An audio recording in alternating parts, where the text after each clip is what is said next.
Welcome to the Virtual Strategic Solutions Virtual Reality Simulation System. Accessing Legacy Dataset. Files loaded. Simulation ready.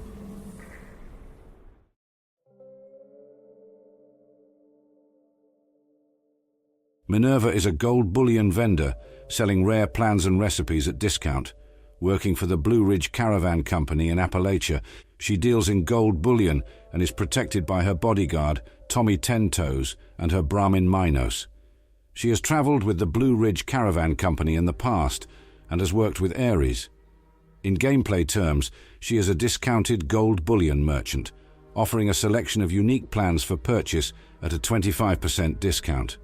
However, her offer is limited, and she rotates between 4 locations each week. Minerva lived in Washington, D.C. as a child before the Great War, managing to survive the bombs inside a library functioning as a secondary shelter. After wandering through the wasteland from group to group, her talents finally caught the attention of a Blue Ridge Caravan group. She joined up and ended up as an apprentice to a bookseller, learning how to copy books by hand. Over time, the bookseller turned into a friend and mentor. After his passing, she took over his caravan and expanded its inventory, switching from selling printed media to more practical items, including schematics and recipes.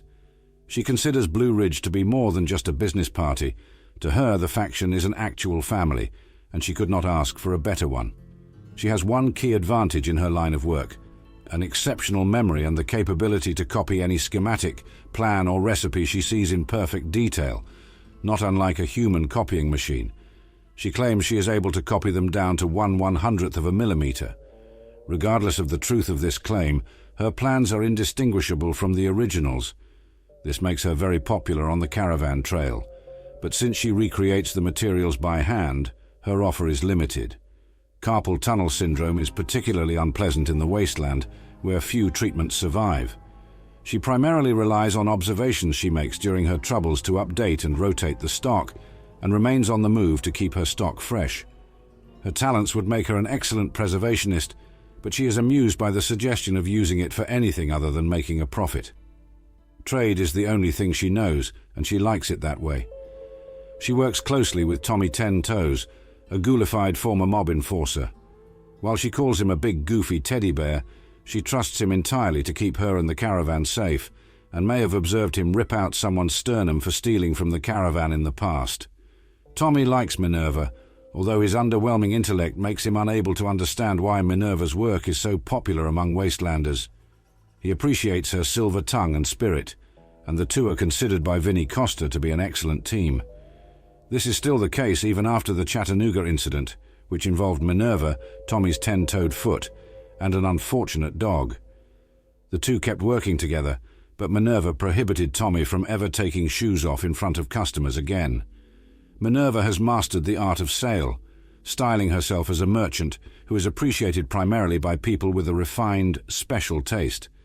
At the same time, she promotes her wares in the manner of a carnival barker, emphasizing the range of her offer, accurate copying and prices well below those of the competition. While her limited selection of goods is primarily to avoid injuring her wrist, she turned it around and integrated it into her marketing, telling prospective buyers that they should make a purchase on the spot, as she likely will not be carrying the item next time. She also has a knack for rhymes and instinctively understanding her target audience. She emphasizes weapons and violence at the crater, hoping mentions of robbery will not encourage the raiders to actually rob her. Casual camaraderie and bad puns at Foundation, and the Brotherhood of Steel's unique jargon at Fort Atlas. Minerva will set up camp at one of 4 rotating locations in Appalachia each week: Foundation, the Crater, Fort Atlas, or the Whitespring Resort. She will only change locations once per week. Her schedule will run from noon, US Eastern, Monday through noon on Wednesday for 3 weeks as part of Minerva's Emporium. The 4th week, she will run from noon Thursday through noon on Monday, referred to as Minerva's Big Sale. Her schedule will then start over and repeat the following week. A former mobster of Italian extraction, Tommy Ten Toes was exposed to radiation and turned into a ghoul by the Great War.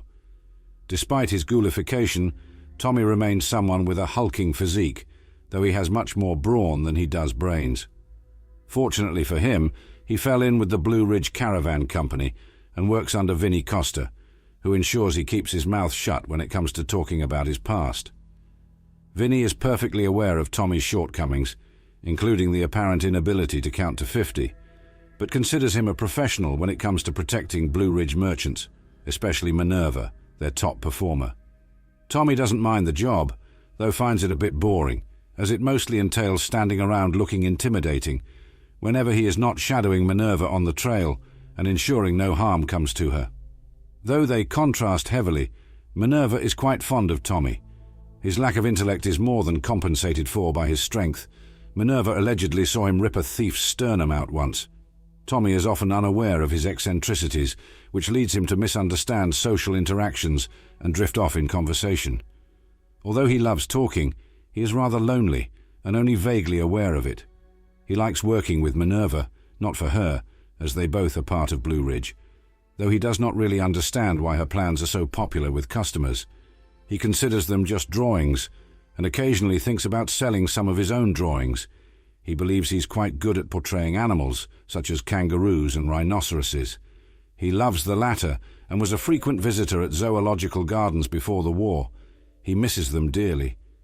Tommy was originally called Tommy the Nose, which he misinterpreted as knowing a lot rather than his distinct nose, but received his current nickname after radiation turned him into a ghoul.